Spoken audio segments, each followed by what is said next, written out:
Hi, I'm Mr. E, Low Grade King, doing the Friday challenge that Alan at Comic Collector Geek does every Friday. This week's challenge is Spider-Man covers. I'm going to do mostly Spectacular Spider-Man because I don't think it gets enough recognition. And the first ones are just, crazy looking covers in the series. Spectacular Spider-Man number 50. They're doing kind of like a 50s homage to the decade for the 50th issue. It was like uncovering aliens. This is the first comic book I saw when I was like 7 in a comic book. Well, actually on the rack at a gas station. I thought it was so neat. So when I got, able to buy my own, I found it and bought it. Next one is Spectacular Spider-Man 54. It's hard to get a high grade because of the black cover, but I think it's kind of neat how he's fighting samurais. He's also dressed as a samurai. This is a strange cover, but it's cool. Next one is Spectacular Spider 61. The Moonstone is a hard mistress. Or rather, the Moonstone is harsh mistress, I'm about to say. It's just a strange looking cover. Today's probably the strangest looking cover I've ever seen. It's cool though. Next one is Spectacular Spider-Man 103. There's a hanging scarecrow burning, and it says "You're next." This is an interesting cover. And then if you're just now starting out collecting comic books, I recommend you pick up Spectacular Spider-Man number 1 because it's still reasonably cheap. There's also a neat cover. He's fighting a tarantula on it. And another one that'll be good pickup if you're just now starting out is Love of Spider-Man number 1. Kind of like an airbrush looking cover. I think it's one of the coolest covers that they've ever done of Spider-Man. It's really cheap to buy too, still.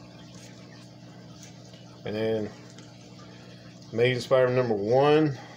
The Golden Record reprint came out 3 years after the original. The only difference is it promotes the Golden Record reprint ads on the back and then front in the inner cover. The only difference really is 12 cents missing, and number 1's missing here. Other than that, it looks identical. I mean, it's still really reasonably affordable. They're starting to go up because the first print is actually getting too high for an average person to buy.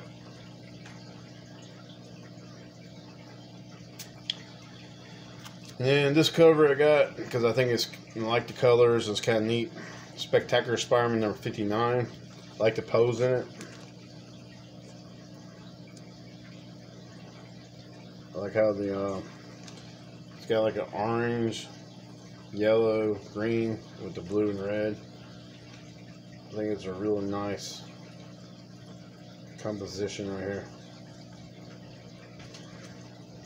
The next one is Web of Spider-Man 26. It's a nice cover. Got a lot of detail in it. The buildings and the statue. And then Spectacular Spider-Man number 58. It's ravaged by the Ringer. Ravaged by the Ringer. I really like the pose in this one. It's pretty cool. This one is Spectacular Spider-Man 145. He's bound in chains in the cover. It's really good. cover right here. I really like it. And Spectacular Spider-Man 101. It's the black and white cover. Is also still pretty reasonable. It's a really great art piece. And then this is Amazing Spider-Man 233. I like it because the first panel right here, his Spidey sense is going off, and then he hits the tarantula so the tarantula can strike. And then number one would have to be I just now purchased Amazing Spider-Man 268. I was thinking I already had it. The reason why is because Web of Spider-Man number 6, it's actually a dual cover. That's pretty cool. It makes one picture. They match up perfectly.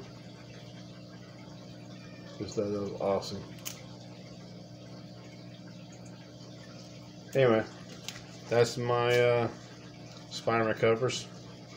Hope you enjoyed it. Thank you. Goodbye.